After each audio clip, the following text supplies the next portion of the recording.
बिस्मिल्लाहिर्रहमानिर्रहीम। अस्सलाम वालेकुम। सऊदी अरेबिया से एक बड़ी दर्दनाक वीडियो मिली है जो सोशल मीडिया पे देखते हुए बहुत ज़्यादा दुख हुआ। ना सिर्फ देखने वालों को बल्कि जो वहाँ पे खड़े थे वो भी दुख और गम के आलम में इतने बेबस थे कि बेचारे ऊंची ऊंची चीखें मार के रोते रहे। एक पाकिस्तानी की शहादत का वाक़या हुआ है सऊदी अरब के अंदर। वो मेहनत मजदूरी करता हुआ अपने माँ बाप से दूर रिज़्क़ हलाल कमाता हुआ इस तरह से मौत के मुंह में चला गया कि उसके करीबी दोस्त भी उसकी मदद ना कर पाए।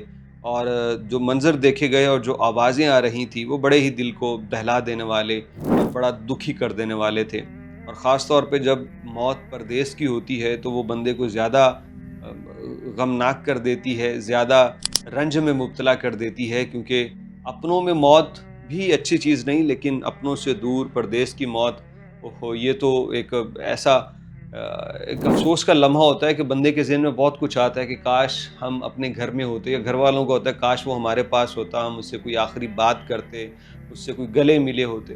खैर ये वीडियो है इस पाकिस्तानी की शहादत की, ज़रा ये वीडियो देखिए फिर बात करते हैं। ভাই আমি কাজ করবো না ভাই, অনেক রিস্ক ভাই।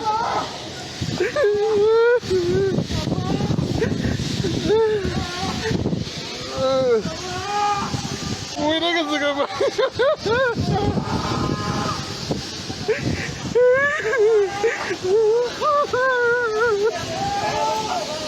तफ़सीलात कुछ इस तरह से है कि ये पाकिस्तानी वेल्डर का काम करता है और यहाँ पे ये ऑयल टैंकर खड़े हैं जिनकी वेल्डिंग का काम कर रहा था, और तभी अचानक वहाँ पे आग भड़क उठी।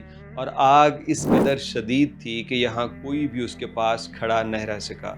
ये पाकिस्तानी चूँकि मुमकिना तौर पे इस ऑयल टैंकर के अंदर था, तो ये आग की शिद्दत की वजह से वहाँ से ना निकल सका।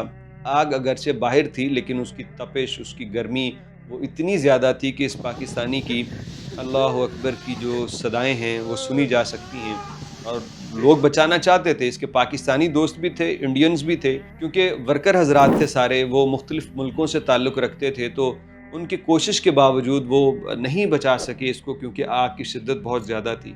तो इसी असना में अपने अल्लाह अकबर कहता हुआ ज़िंदगी की जो आखिरी सांसें हैं ये पूरा कर गया, क्योंकि आग और पानी ये दो ऐसी शिद्दत वाली चीज़ें हैं कि बंदे को मौका ही नहीं देती और इंसान की आखिरकार मौत हो ही जाती है।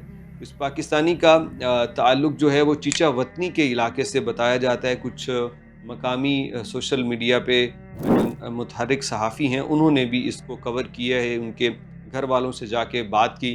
लेकिन मेरा ये ख़्याल है कि ऐसे आलम में घर वालों से बात वो बड़े एक हिम्मत हौसले वाली बात है। मैं तो कभी इसका सोच भी ना पाऊँ कि लोग पहले ही अपने गम में मुब्तला हैं और आप किस तरह जाके उनसे ये तफ़सील लें या पूछें। लेकिन सहाफ़ती ज़िम्मेदारियाँ भी अपनी होती हैं। इस भाई साहब के लिए बहुत सारी दुआएं कीजिएगा। तमाम परदेसी इसके लिए सूरह फातिहा और इखलास पढ़ के, कुरान पाक पढ़ के इसको इसाले सवाब कीजिएगा, इसकी बुलंदी दरजात और इसकी बख्शिश की दुआएं कीजिएगा। और भाई साहब जब भी काम करें तो हिफाजती प्रोटोकॉल को नज़रअंदाज मत करें। बहुत से लोग ये एक्सपर्ट भी राय दे रहे हैं जो इस सिलसिले काम को जानते हैं कि यहाँ पे हिफाजती जो प्रोटोकॉल हैं वो फॉलो नहीं किए गए।